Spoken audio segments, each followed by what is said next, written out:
harusnya tidak ada alasan yang berat atau besar sih untuk menolak rokok. Aku ngerasa tetap akan kontra apapun bentuk rokok, apapun yang dilakukan dengan merokok itu aku sangat amat kontra terhadap hal tersebut. Jadi kalau orang mau bawa-bawa masalah hak asasi ya kita uji lagi dan kita it's okay untuk berdebat dan beradu argumen tentang kayak emang hak asasi seperti apa yang dirimu maksud. Ya, karena orang juga punya kebebasan terhadap hak untuk hidup. Kebohongan tergede itu ya strategi marketing yang mengatakan bahwa rokok itu it's about lifestyle and freedom dan kayak ya itu sih. Orang yang merokok tahu kalau rokok itu berbahaya. Ya tahu. Mereka tahu. Untuk dirinya sendiri tuh mereka tahu, tapi they just choose not to care aja. Dengan kata lain, Anda mau mengatakan bahwa yang kecanduan nikotin atau rokok itu bukan cuma perokok, tapi juga negara dari pendapatannya.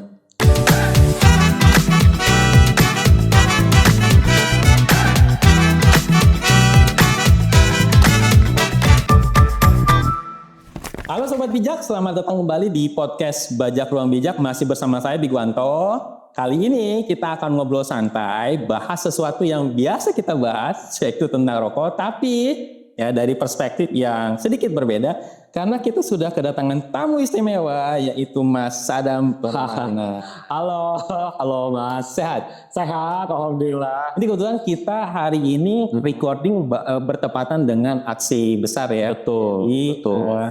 Kita termasuk yang juga concern terhadap isu-isu yang sekarang ini sedang berkembang dan mudah-mudahan kita dukung ya teman-teman yang punya aspirasi dan memang karena itu aspirasi aku juga, aspirasi kita semua. Betul, dan itu harus diperjuangkan. Bener. Bener. Mas Sadam. Sadam aja lah ya. Sadam aja lah. Iya, biar nyantai. Kayaknya gue kelihatan lebih tua juga. Enggak kok. Enggak. Oke, kita semua 25 tahun kok. 17. Oke. Dirimu nih kan sebetulnya content creator. Iya. Oke. Gue lihat lumayan tuh followersnya. Bentar lagi 1 juta. Aduh, kita doain. Amin. Terus juga ternyata public speaker. Punya lembaga ya untuk training public speaking. Iya, benar. Lulusan Fakultas Hukum. Betul, keren banget ya. Keren banget ya, ganteng dan berprestasi. Aduh. Masih single? Enggak. Sayang. Iya. Oke. Pertanyaan gue. Oke. Content creator tuh kan biasanya deket banget dengan promosi rokok. Masa sih? Kenapa lu pilih jalan yang berbeda? Jalan yang berbeda itu maksudnya apa?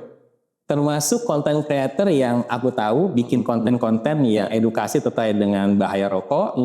Dan yang aku dengar katanya juga menolak endorse dari produk rokok. Bener. Kenapa?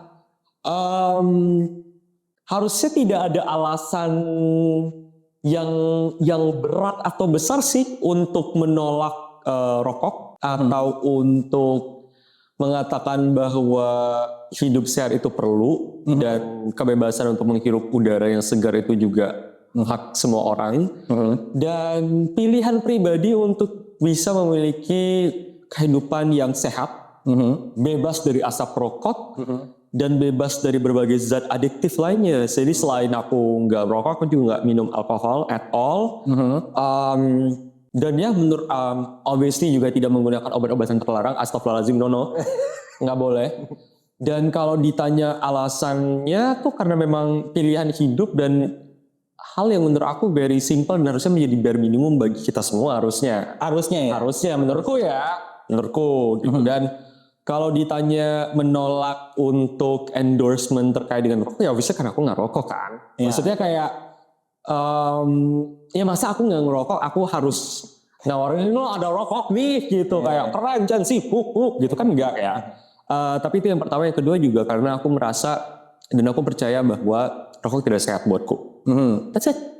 As simple as that. Okay. Aku merasa rokok tidak sehat buatku. That's it. Jadi aku tidak pernah merokok. Gitu. Ini kan industri yang duitnya banyak. Wah, masa sih? Iya. Masa sih? Itu emang kalau content creator sekali di endorse berapa sih Mas biasanya? Gua nggak tahu, bukan content creator. Pertanyaan justru ke situ. Oh gimana? Gitu. Saya emang nggak tahu, saya mau langsung tolak aja. Oke. Pernah punya pengalaman ditawarin untuk endorse? Pernah. Tapi kayak lucunya tuh ada satu brand rokok ini, terus dia approach, dia kayak, halo Kak Sadam, perkenalan kita dari brand gitu. Terus dia kayak, kita suka banget dengan personanya Kak Sadam dan kita ngerasa konten-kontennya kakak tuh cocok banget dengan brand kita. Kata gue itu di dalam minggu yang sama, gue udah berkali-kali stop rokok. Ini kayak, ini orang kayaknya nggak riset deh. Terus aku kayak, iseng aja. Makasih ya Kak udah approach. By the way kakak udah pernah nonton konten aku kah? Aku kirimin tuh link konten. Terus dia langsung kayak, oh iya maaf ya Kak. Ya udah. Oke. Ditolak.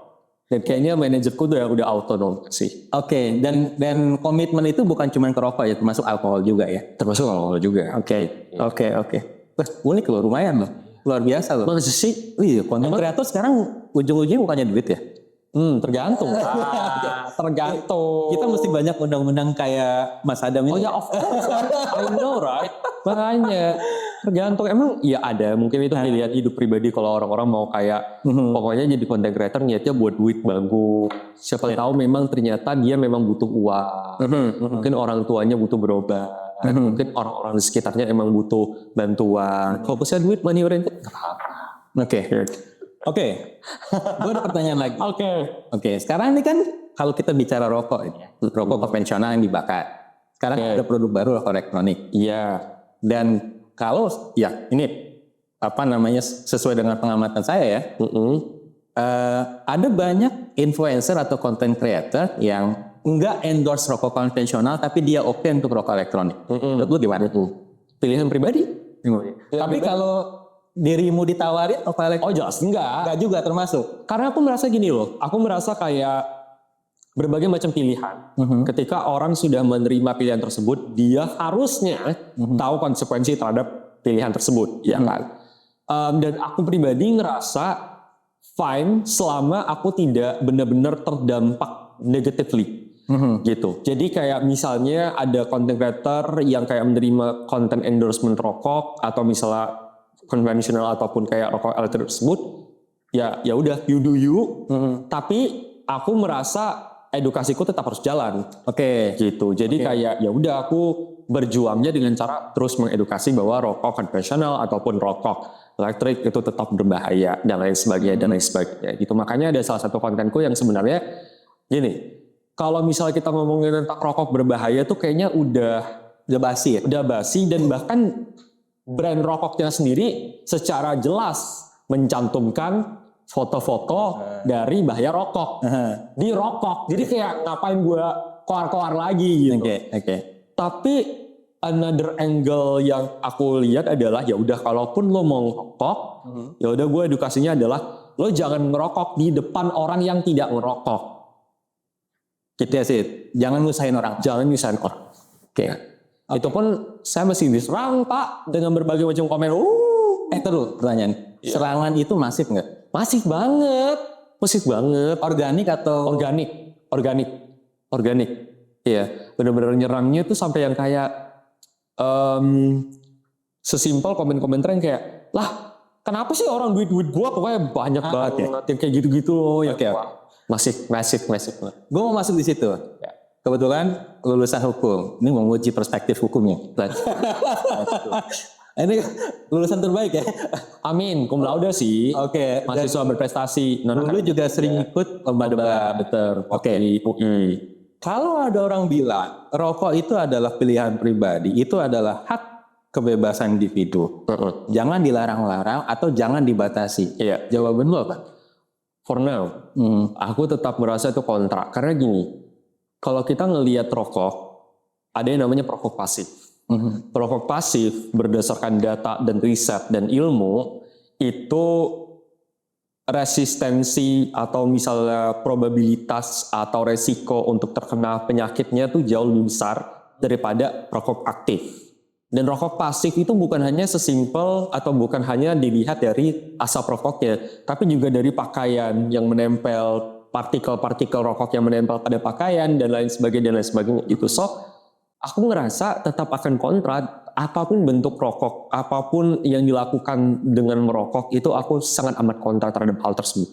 Jadi kalau orang mau bawa-bawa masalah hak asasi, ya kita uji lagi dan kita it's okay untuk berdebat dan beradu argumen tentang kayak emang hak asasi seperti apa yang dirimu maksud. Ya. Karena orang juga punya kebebasan terhadap hak untuk hidup, hak untuk sehat, hak untuk bisa menghirup udara yang segar tanpa hambatan apapun gitu. Cuman one thing yang aku notice adalah berdebat dengan orang perokok itu kayaknya Mas juga tahu seberapa susahnya, dan kayak ya ibaratnya udah kayak ya tadi nabrak batu, nabrak tembok, ya udah mending ya udah gitu. Cuman ikhtiar, aku percaya kalau mungkin pun bukan sekarang, hopefully next generation itu will be better. Oke. Ini apa yang biasa lomba debat aja sampai give up loh debat. Enggak, aku nggak akan give up aku. Tenang aja, nggak akan give up. Tapi pressure-nya luar biasa ya. Pressure-nya luar biasa. Dan itu udah biasa lah ya sebagai content creator ya. Biasa. Tapi ya aku ngerasa seiring dengan berkembangnya karirku as a content creator yang emang fokus mengawal berbagai macam isu yang very sangat amat sensitif seperti ini tuh, aku sadar konsekuensinya seperti apa. Dan aku juga sadar bahwa it's okay for people to disagree. Kita negara demokrasi kan. Kita negara demokrasi kan? Ya kan? Iya dong. Kayaknya gitu ya. Harusnya gitu. Harusnya. Yang artinya perbedaan pendapat nggak apa-apa. Nggak apa-apa. Itu bukan serangan tapi kritik lomba. Kritik. Ya masa iya sih nggak ada kritikan? Ya maksudnya kayak kita merasakan sendiri keresahan, ya masa kita nggak speak up gitu. Tapi Mas, aku tuh justru belajar banyak untuk speak up. Justru sejak aku bikin konten. Ya. Jadi aku bikin konten kayak gini-gini tuh justru nge-build up my confidence untuk speak up secara langsung kalau ada hal yang kayak salah nih. Ya. Contoh, aku nyetir, bener-bener baru minggu lalu. Sampingku, bapak-bapak, depannya ada anak usia sekitar 7 tahun, belakangnya ada ibunya. Tapi dilakukan Mas, dia ngidupin rokoknya di depan si anak. Lagi ngendarain motor. Aku yang awalnya kayak ya udah, tapi karena semakin aku speak up, semakin punya keberanian, aku langsung turunin kaca motorku. Langsung bilang, Pak tolong ngetiin, kasihan anaknya. Jawabannya apa? Ibunya yang ngejawab, iya nih Mas. Terus langsung pergi. Dengan dimatiin? Kayaknya enggak deh. Enggak. Kayaknya enggak. Soalnya pas aku ngomong gitu langsung lampu hijau, dia langsung gas. Tapi ibunya notice. Ibunya langsung suka, iya benar Mas. Gitu. Kayaknya kita harus beraliansi dengan ibu. Jujur. Ras terkuat di bumi. Iya, mestinya kita beraliansi dengan ibu. Ras terkuat di bumi. Dan yang kedua adalah pasti menghemat biaya dapur dong. Iya. Iya kan? Iya. Jadi duit yang seharusnya buat rokok, jadi dapur. Buat bergizi. Iya. Gak perlu lagi MBG ya? Nah, kita sampai jadi bahas MBG. Mau bahas MBG? Mau, boleh. Mungkin next segmen ya. Boleh aja. Oke, kan negara demokrasi ya. Bebas berpendapat dong. Ya, dan memang harus disampaikan kalau ada kekurangan. Oke.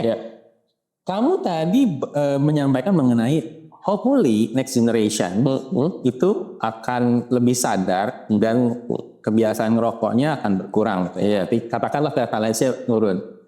Pertanyaanku, sebenarnya apa sih alasan anak-anak muda Gen Z ya? Untuk ngerokok tuh punya teman yang ngerokok kan? Banyak banget. Apa sih biasanya? Kalau yang pasti yang pertama karena FOMO sih. Itu nomor satu, FOMO. Diturunkan dari satu generasi ke generasi lain, dia ngelihat orang tuanya.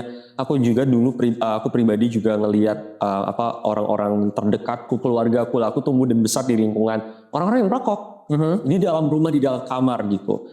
Kemudian itu satu, jadi dia melihat sekitarnya. Yang kedua tuh FOMO karena ngelihat teman-teman sebayanya juga merokok, merasa lifestyle dan lain sebagainya.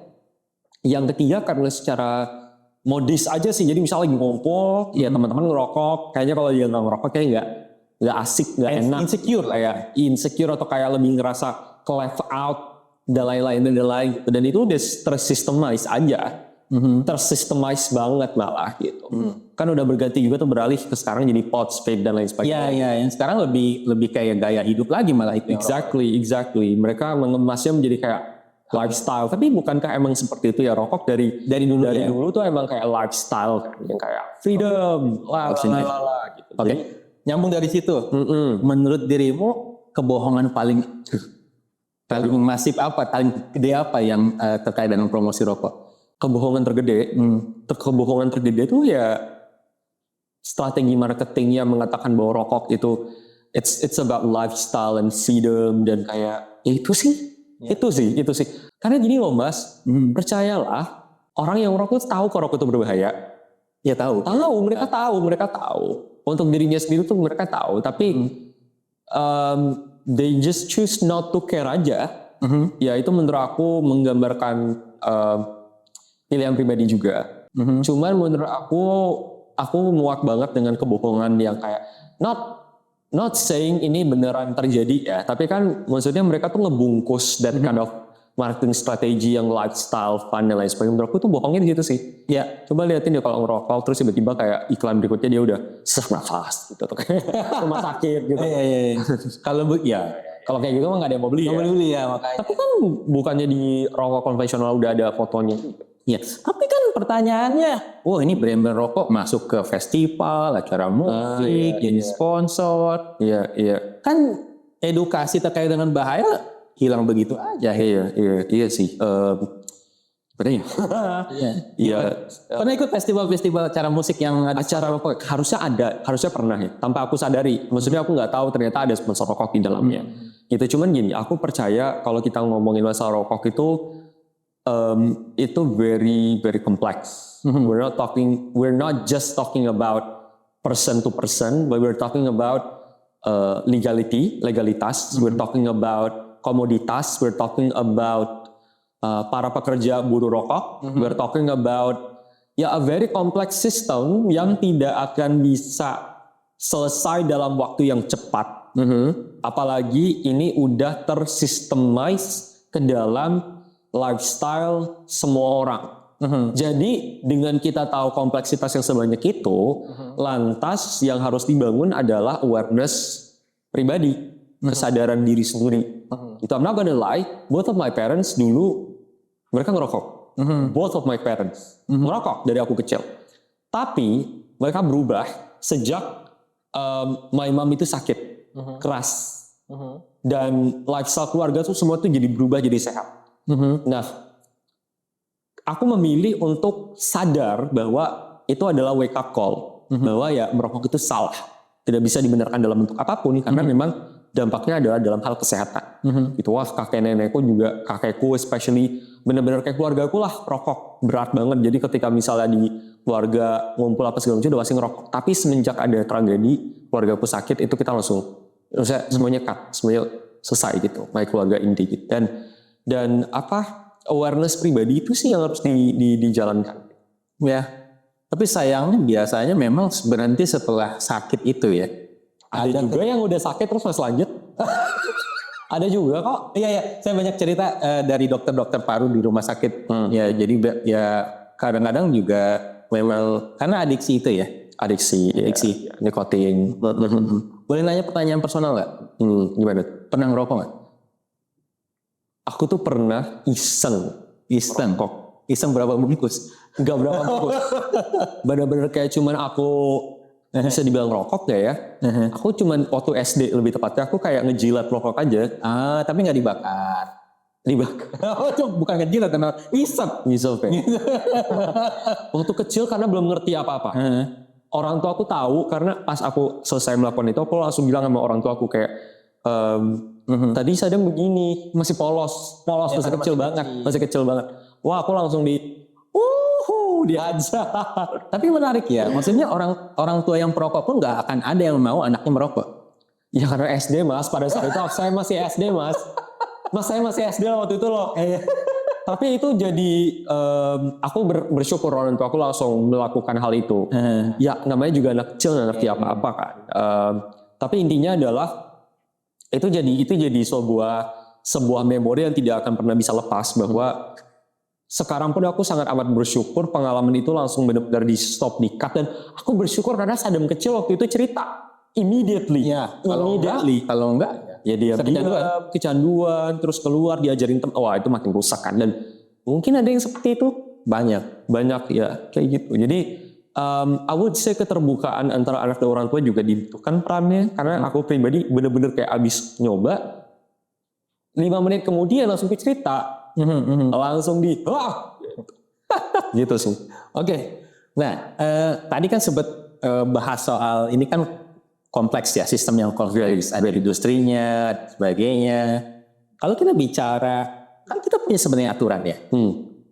Merokok sambil berkendara itu nggak boleh. Ya itu undang-undang lalu lintas, kan? Iya. Merokok di Tapi tempat, setahu saya belum ada rumusan pasal yang spesifik tentang merokok di jalan. Setahu saya, correct me if I'm wrong ya. Tapi yang setahunya aku adalah merokok sambil mengemudi ya nggak boleh. Itu ada. Oh, di pasal. beneran ada. Betul. Hukumannya berapa, Mas? Kalau boleh tahu? Kalau hukuman saya mesti baca dulu. Oke. Tapi ada. Tapi beneran specifically ya. Tapi mengemudi ya. Mengemudi Karena alasannya adalah bisa mengganggu konsentrasi. Bukan alasan kesehatan loh ya. Bisa mengganggu konsentrasi. Berarti itu tidak berlaku bagi penumpang. Sayangnya itu. Oh gitu. Kalau kita baca secara literally pasalnya, pasalnya. Kita sebenarnya kan ada beberapa regulasi ya terkait dengan kawasan tanpa rokok dan sebagainya. Iya. Dan kalau kita lihat regulasi ini kan sebenarnya kalau kita bandingin dengan negara-negara lain, kita masih ngebolehin iklan. Iya. Ya kan? Iklan rokok masih dibolehin. Pertanyaan saya dari perspektif hukum nih ya. Sebenarnya kan industri selalu bilang, janganlah bikin aturan-aturan yang ketat. Kita kan industri legal. Menurut dirimu apa? Berkaitan dengan masalah ini ya, gini, saya lagi mencari jawaban diplomatis itu gimana ya? Kenapa harus diplomatis? Kenapa ya? Enggak, gini.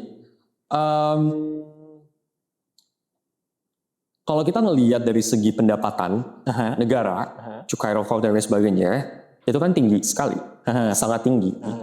Dan saya pribadi ngerasa kita tuh belum ada alternatif income lain selain rokok. Kayak mungkin kalau misalnya ada sebuah entah itu diversifikasi income di dalam bidang lain, saya nggak tahu itu apa, tapi mungkin kalau ada regulasinya mungkin akan jauh lebih ketat. Ya, jauh lebih ketat. Karena mungkin sampai sekarang kalau kita cek APBN, sumber pendapat dari rokok sangat tinggi up to this day gitu. Dan itu kan menjadi sebuah support dalam artian kayak negara mungkin merasa dalam hal ini tuh rokok menjadi salah satu penyumbang terbesar mungkin ya, I don't know, correct me if I'm wrong, untuk negara dalam hal ini gitu. Dan kita juga bisa melihat dari perspektif rokok itu ada banyak sekali pekerja-pekerja buruh rokok yang mendapatkan penghasilannya itu juga dari rokok gitu, juga menjadi seorang buruh rokok, tembakau dan lain sebagainya. Gitu. Kita ngomongin ada petani di sana, kita ngomongin ada buruh rokok di sana, ibu-ibu pelinting di sana. Jadi dan bukan cuma dan jumlahnya besar sekali, Mas, sangat besar gitu. Jadi kalau misalnya dibilang kayak rokok diberhentikan, itu tidak akan seinstan itu. Butuh ada strategi alternatif yang benar-benar bisa menjamin seluruh pihak itu bisa tercukupi. Karena memang ketika kita ngomongin masalah rokok, especially Indonesia itu udah mendarah daging dengan kita punya lifestyle dan dengan kita punya sistem. Jadi it's gonna be very hard dengan ada pembatasan dan larangan yang secepat itu. Dengan kata lain, Anda mau mengatakan bahwa yang kecanduan nikotin atau rokok itu bukan cuma perokok, tapi juga negara dari pendapatannya. I'm not saying kecanduan, I'm just saying that it's a fact, right? Pendapatan kita dari rokok salah satunya, dan besar gitu. Gitu. Nggak kecanduan, kalau kecanduan seolah kayak ya lagi ayo kan rokok. Gitu. Kan kesannya kan begitu, kayaknya pendapatan aja. Tapi it's a fact, right? Maksudnya emang bisa dicek kok di APBN. Maksudnya pendapatan rokok kan ada gitu.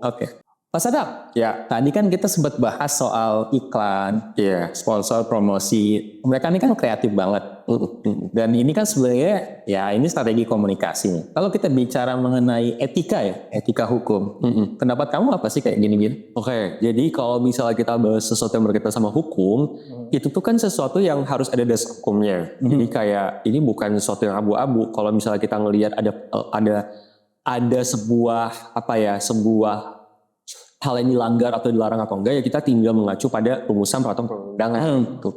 Yang mana setahu saya berkaitan dengan masalah brand atau apapun itu yang dilarang itu adalah bagaimana ketika kita especially di media sosial ya, itu tidak mengeluarkan atau membuat sebuah iklan yang mengandung hoax, penyebaran hoax specifically yang dilakukan oleh brand, para brand ini. Atau kita juga ada berkaitan dengan ya ini masuknya dalam ranah bisnis ya, undang-undang persaingan usaha tidak sehat, jadi nggak boleh monopoli, tidak boleh melakukan praktek persaingan usaha tidak sehat, black campaign dan lain sebagainya gitu. Cuman kalau kita ngelihat dari isu ini tuh di highlight itu lebih kepada berita bohong atau hoax. Oke. Contoh misalnya rasanya mungkin lebih kayak kalau kalian ngerokok kalian bisa sehat, atau kalau kalian ngerokok kalian bisa lebih fokus belajar. Itu kayak literally itu obviously it's hoax gitu. Jadi itu jelas lah, itu hitam putih. Hitam putih.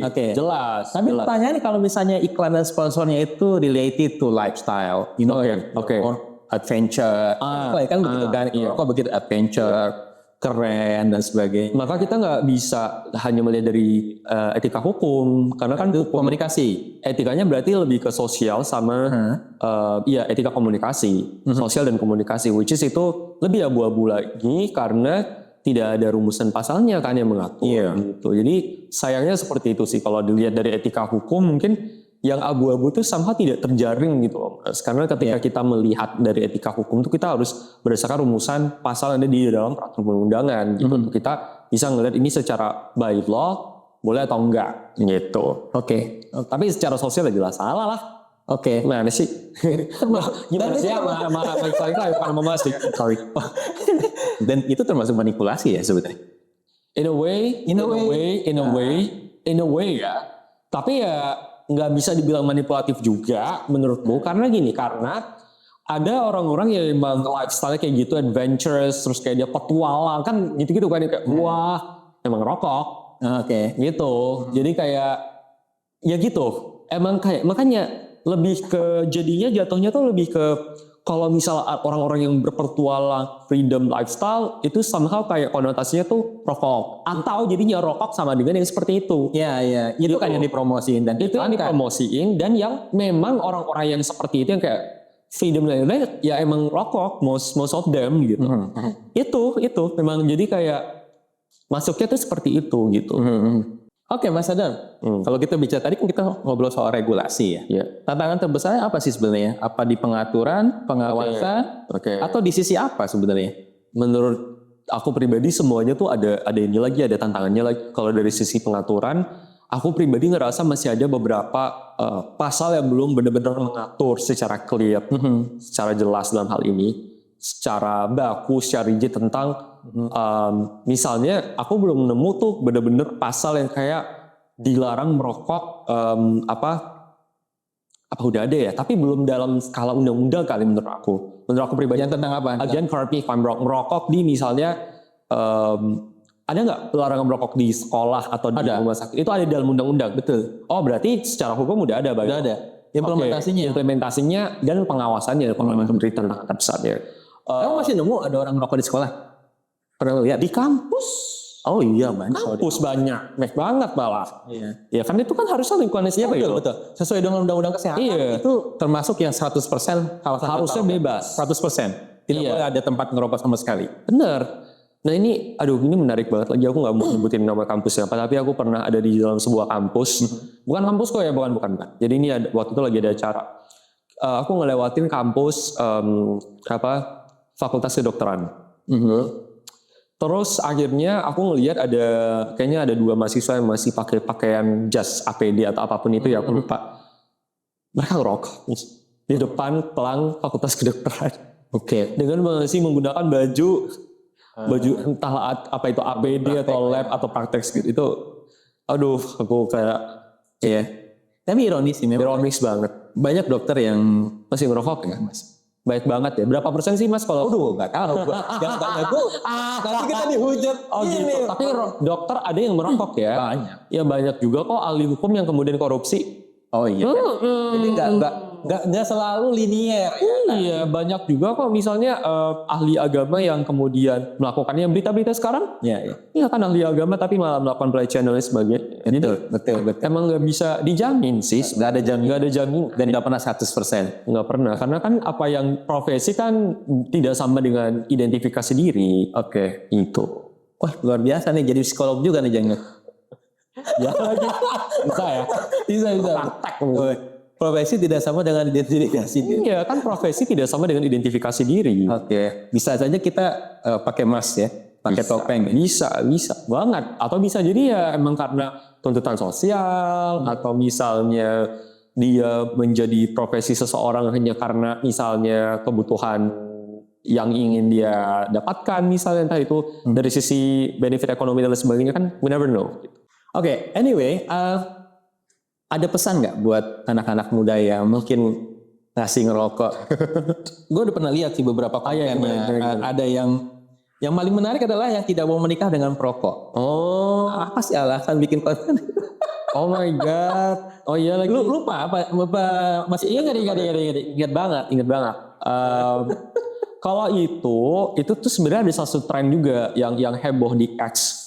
Kan di TikTok juga ada tren bahwa iya dia tidak akan mau nikah sama perokok.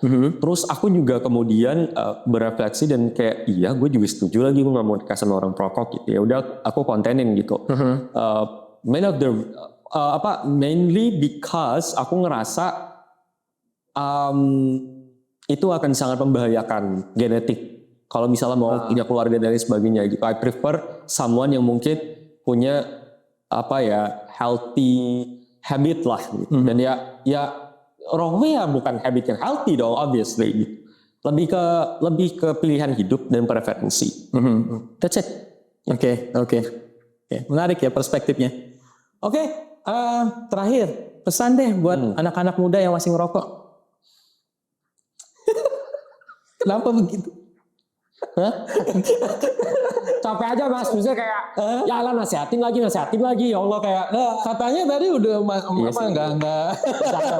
Dia udah mulai give up tuh. enggak. Apa coba pesannya? Pesannya gini aja deh. Suatu saat, Serius. Ini serius. Kita nggak pernah tahu kapan. Tapi suatu saat akan ada masa di mana kalian akan mengulang waktu dan bilang, coba aja gue gak ngerokok dari awal. Kita akan tunggu waktu itu. Kalau lo gak mau waktu itu lebih lama, lo berhenti sekarang. Oke, thank you. Ini jadi ingat kayak film sore ya? Udah nonton gue? Udah dong. Iya. Ceritanya bener begitu ya? Iya lagi. Iya. Oke, makasih banyak ya Mas Adam atas waktunya.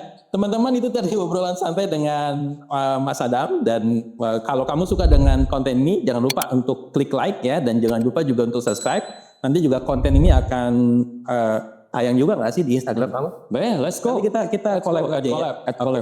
Oke, makasih banyak. Sampai ketemu lagi di episode berikutnya. Assalamualaikum warahmatullahi wabarakatuh. Waalaikumsalam warahmatullahi wabarakatuh.